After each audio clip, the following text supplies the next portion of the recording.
saya menggunakan WA Group untuk memulai pembelajaran pada hari ini sebelum pindah ke pembelajaran melalui Zoom. Assalamualaikum warahmatullahi wabarakatuh. Selamat pagi anak-anak semua.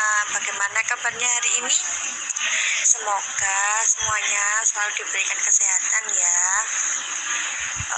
dan diberikan semangat. Meskipun kita pembelajarannya saat ini hanya bisa lewat online, Ibu harap kalian tetap semangat ya. Jangan lupa mematuhi protokol kesehatan. Apa saja sih protokol kesehatan yang harus dilakukan saat pandemi?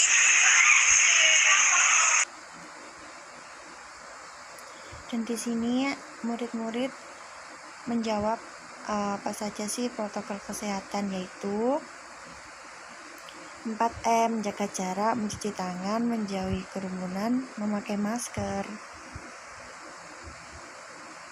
Dan selanjutnya saya menanyakan tentang materi dari minggu kemarin. Iya betul semua. Wah, murid Ibu sekarang semakin pintar ya. Meskipun pembelajarannya online, tetapi kalian bisa mematuhi protokol kesehatan yang disediakan oleh pemerintah. Baik, Ibu akan melanjutkan materi selanjutnya. Masih ingat minggu kemarin kita membahas apa?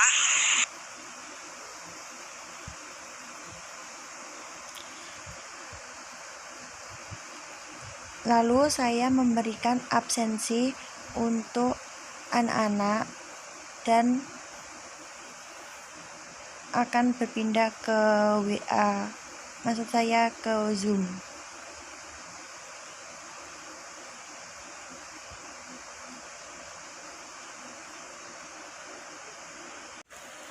Setelah anak-anak menjawab, saya memberikan absensi melalui Google Form. Nah, masih ingat ternyata.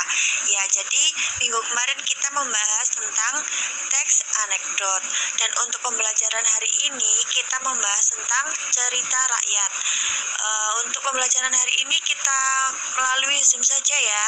Sebelum melakukan pertemuan pembelajaran melalui Zoom, Ibu meminta kalian untuk mengisi absensi melalui Google Form dulu ya. Terus nanti Ibu kirim link Zoom. Jadi Ibu harap kalian bisa menerima penjelasan Ibu dengan baik nanti melalui Zoom.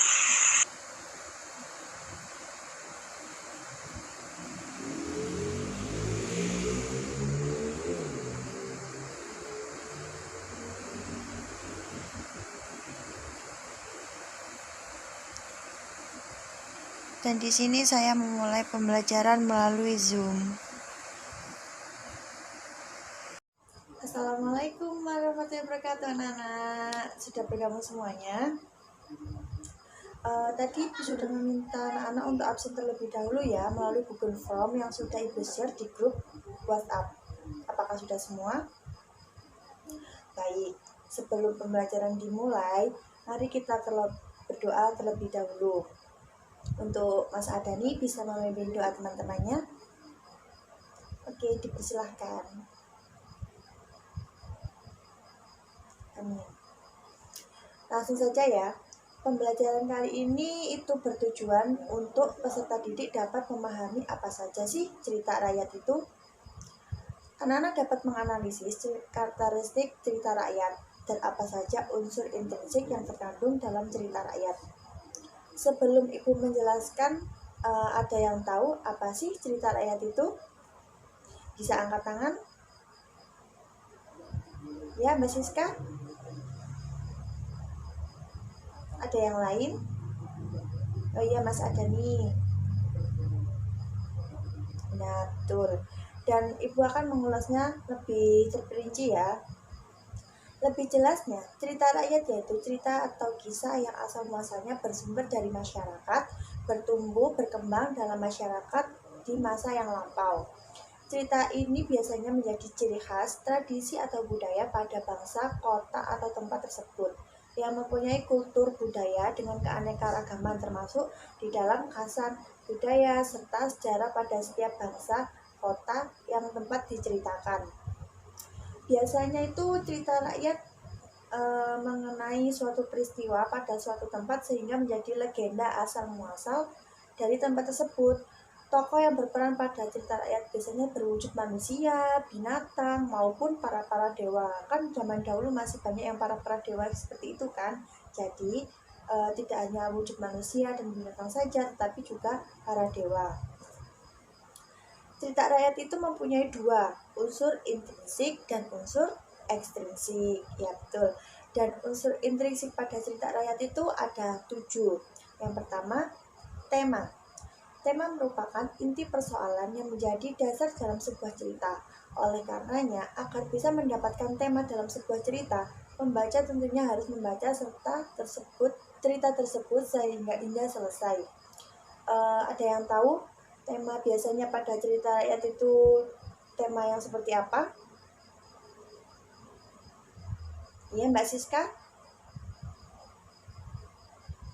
Ya, tema pada cerita rakyat itu akan dikaitkan dengan pengalaman kehidupan. Biasanya tema cerita rakyat itu mengandung elemen alam, kejadian, sejarah, kesaktian, dewa, misteri, hewan, seperti itu. Dan yang kedua, ada yang tahu apa yang kedua? Ya, betul, latar atau setting pada cerita rakyat. Latar adalah informasi mengenai waktu, suasana, dan juga lokasi di mana cerita rakyat itu berlangsung. Latar itu dibagi menjadi 3. Yang pertama, latar waktu. Latar waktu itu merupakan saat terjadinya peristiwa dalam dongeng. Sebagai contoh itu seperti di pagi hari, malam hari, terus kejadian zaman dahulu, tahun berapa, saat matahari terbenam, matahari terbit, seperti itu. Yang kedua, latar lokasi. Latar lokasi adalah latar lokasi biasanya disebut latar tempat.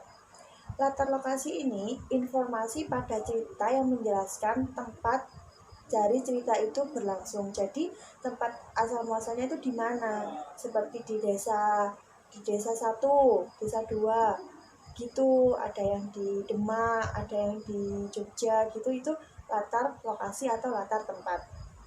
Dan yang terakhir ketiga itu latar suasana. Latar suasana adalah informasi yang menyebutkan suasana pada kejadian dalam dongeng berlangsung. Sebagai contoh, latar suasana rakyat hidup damai dan sejahtera. Masyarakat hidup dalam ketakutan karena raja yang kejam. Hutan menjadi ramai setelah berbasari hidup di sana. Dan yang ketiga itu tokoh. Tokoh merupakan pemeran pada suatu cerita rakyat. Tokoh beda ya, bukan tokoh ya. Kalau tokoh itu orang jualan, kalau tokoh itu pemeran pada sebuah cerita rakyat.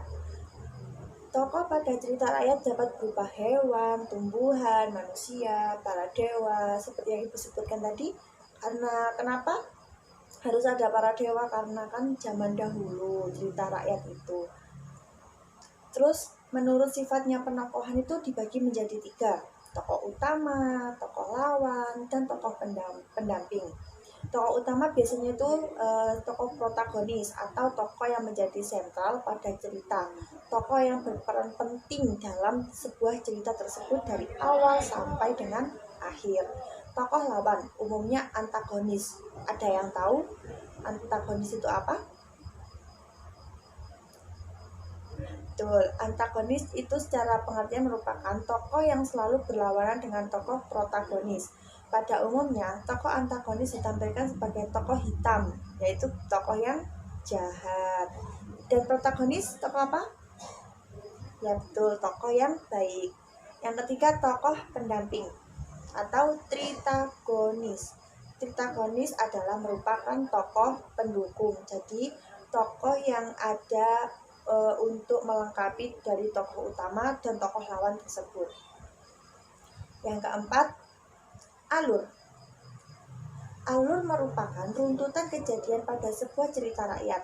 Biasanya cerita rakyat meliputi 5 rangkaian peristiwa, yaitu saat pengenalan atau pembukaan, saat pengembangan, saat pertentangan atau konflik, saat peleraian, dan tahap terakhir adalah saat penyelesaian. Secara umum, alur dibagi menjadi Berapa? Ada yang tahu? Betul, alur dari menjadi 3. Yang pertama, alur maju. Yang kedua, alur mundur. Yang ketiga, alur campuran. Dan yang keempat, maksud Ibu yang kelima ya, sudut pandang. Sudut pandang merupakan bagian bagaimana cara penulis menempatkan dirinya dalam sebuah cerita, atau dengan kata lain, dari sudut di mana penulis memandang cerita tersebut. Dari sudut pandang memiliki pandangan yang sangat penting terhadap kualitas dari sebuah cerita. Sudut pandang secara umum itu dibagi menjadi 2. Sudut pandang orang pertama dan sudut pandang orang kedua. Yang sudut pandang orang pertama itu, penulis berperan sebagai orang pertama yang bisa menjadi tokoh utama maupun tokoh tambahan pada sebuah cerita. Yang tokoh sudut pandang orang kedua yaitu penulis berada di luar cerita serta tidak melibatkan secara langsung pada cerita. Penulis menjelaskan para tokoh di dalam cerita menyebutkan nama tokoh atau kata orang ketiga, yaitu dia atau mereka. Yang keenam, amanat atau pesan moral. Ada yang tahu amanat itu apa? Ya betul, nilai-nilai yang terkandung dalam sebuah cerita agar disampaikan pembaca mendapatkan pelajaran dari cerita tersebut. Yang ketujuh itu gaya bahasa. Ada yang tahu kata lain dari gaya bahasa itu apa? Ya betul, majas. Selanjutnya, Ibu akan menjelaskan unsur-unsur ekstrinsik pada cerita rakyat. Biasanya itu meliputi dari budaya serta nilai-nilai yang dianut, tingkah pendidikan, kondisi sosial di masyarakat, agama dan keyakinan, kondisi politik, ekonomi, hukum, dan lain sebagainya. Baik, di sini Ibu ada salah satu video contoh tentang hikayat atau cerita rakyat yang berjudul, ada yang tahu? Cerita rakyat Malin Kundang. Ya, bagaimana sih cerita rakyat Malin Kundang tersebut? Ada yang tahu?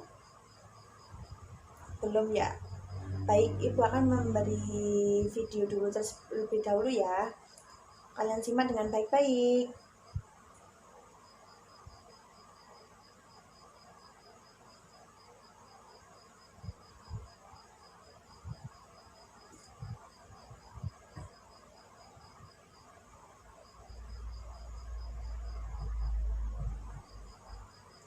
Baik, karena sekalian sudah melihat atau menonton video dari cerita rakyat yang berjudul Malin Kundang, dari video cerita rakyat tadi terdapat unsur intrinsik dan unsur ekstrinsik. Karena anak-anak yang lain sudah menonton videonya, maka Ibu akan memberi tugas. Mau kan? Ya, tak apa-apa, nanti dikumpulkan minggu depan saja. Coba kalian cari unsur intrinsik yang ada di dalam cerita rakyat tersebut. Cerita rakyat yang berjudul Malin Kundang tersebut. Lalu dikumpulkan melalui Google Classroom ya. Apakah ada pertanyaan lagi anak-anak? Kalau malu untuk bertanya di Zoom sini, nanti kurang lebihnya Ibu akan membuka pertanyaan di WA, grup WA ya. Jadi nanti kalau kalian malu untuk bertanya di sini, kalian bisa mempertanyakan apa sih Bu? Kalau ada yang pertanyaan ya Bu, apa sih unsur ekstrinsik? Bu kurang jelas. Itu kalian boleh menanyakan di grup WhatsApp ya setelah Zoom kali ini. Baik, itu saja yang bisa Ibu sampaikan pada pertemuan hari ini. Kurang lebihnya Ibu mohon maaf yang seikhlas-ikhlasnya. Dan dikumpulkan ya tugas-tugasnya, jangan sampai enggak loh ya, nanti kalian enggak ada nilai. Ya, baik. Karena pertemuannya sudah selesai, maka Ibu ucapkan terima kasih untuk anak-anak semua yang sudah berpartisipasi dalam pembelajaran kali ini. Assalamualaikum warahmatullahi wabarakatuh. Itu ya, jangan lupa nanti ditanyakan yang belum jelas nanti di WA group, nggak apa-apa. Baik ya, waalaikumsalam.